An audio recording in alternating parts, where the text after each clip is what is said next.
திருவண்ணாமலை மாவட்டம் ஜவ்வாது மலையில் அமைந்துள்ள விளாங்குப்பம் கிராமத்திற்கு வருகை தந்த தமிழக ஆளுநர் ஆர்.என். ரவிக்கு பழங்குடியின மக்கள் மேலத்தாளங்கள் முழங்க மாலை அணிவித்தும் ஆரத்தி எடுத்தும் உற்சாக வரவேற்பு அளித்தனர். இதுகுறித்த கூடுதல் தகவல்களை எமது செய்தியாளர் சசிகுமார் வழங்க கேட்கலாம். வணக்கம் சசிகுமார், விவரங்கள். வணக்கம் சுபா. திருவண்ணாமலை மாவட்டம் ஜவ்வாது பகுதியில் உள்ள விளாங்குப்பம் பகுதிக்கு ஆளுநர் ஆர்.என். ரவி தற்போது வருகை தந்துள்ளார். ஆளுநர் ரவிக்கு தற்போது அங்கிருக்கும் மக்கள் மலர்களை தூவி சிறப்பான வரவேற்பை அளித்துள்ளனர்.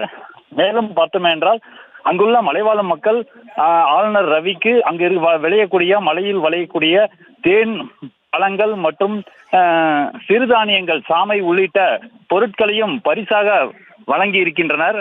மேலும் அங்கு மத்திய அரசினுடைய பல்வேறு திட்டங்கள் குறித்தும் ஆளுநர் ஆர்.என். ரவி உரை நிகழ்த்தி வரக்கூடிய காட்சிகளையும் நாம் பார்த்து வருகிறோம். மத்திய அரசின் மேம்பாட்டு திட்டம் குறித்த விழிப்புணர்வு நிகழ்ச்சியில் தற்போது அவர் கலந்து கொண்டிருக்கிறார். மேலும் அங்கு வைக்கப்பட்டுள்ள மத்திய அரசின் திட்டங்கள் குறித்த பதாகைகளையும் பார்வையிட்டு பொதுமக்களுக்கு மத்திய அரசின் திட்டங்கள் குறித்து விவரங்களுக்கு நன்றி சசிகுமார். செய்திகளை உடனுக்குடனும் துல்லியமாகவும் தெரிந்து கொள்ள சப்ஸ்கிரைப் பண்ணுங்க.